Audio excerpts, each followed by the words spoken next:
Lastly today, I want to finally give you Joseph's direction. Because after all of this, Joseph could have said no. You realize that? After all of this, Joseph could have said, no way. I'm starting over. New bride, new life. I don't need this drama. I don't need the extra stuff that's coming from obeying the Lord. Going God's direction will cost you. I'm just going to be straight. Whoever told you this is easy, can I remind you, Jesus said, take up your cross and follow me? That's not easy. So it's going to cost you something. And for Joseph, I have no doubt that it cost him many of the emotions that we looked at earlier. Maybe it cost him ridicule, misunderstanding from those that loved him, people questioning his reputation and his integrity, his wisdom. May I tell you that following God's direction, somebody will always have an opinion on that. May I say that again? When you follow God's direction, somebody will have an opinion. And don't you stop believing that Mary and Joseph heard the opinions of other people. Verses 24 and 25, when Joseph woke up, he did what the angel of the Lord had commanded him, and he took Mary as his wife.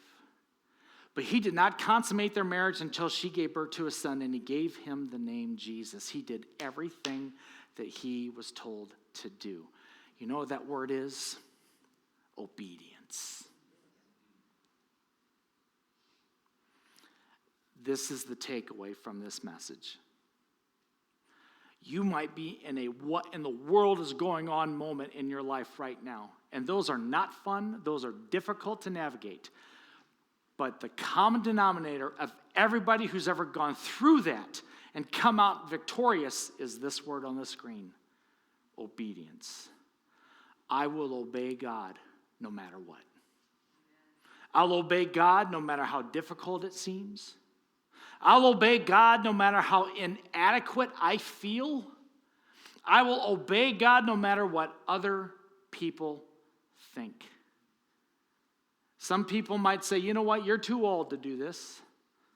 Well, I know what God told me to do.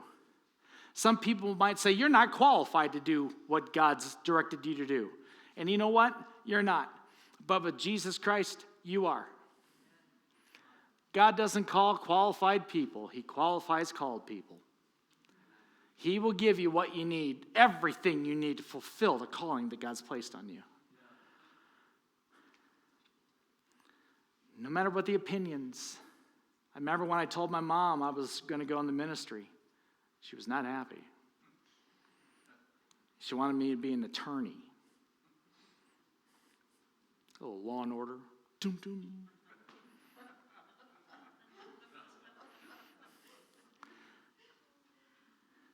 And I was even to the point where I wanted to defend Christian civil liberties.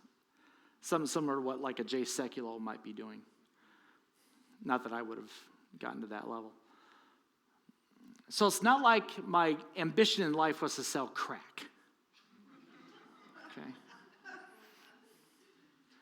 I had a good plan. It was a good plan. But God said, I've got a different direction for you. And when Mom heard that, she thought, oh. In fact, I even had a lady in my church say, what a waste of such talent. Thank you. So there were opinions, but I knew what God said to me. I knew what he said to me. And has ministry always been easy? Oh, yeah.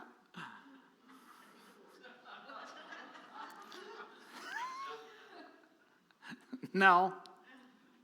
Sometimes it's tough. Even with great people that I get to serve with, sometimes ministry can be challenging.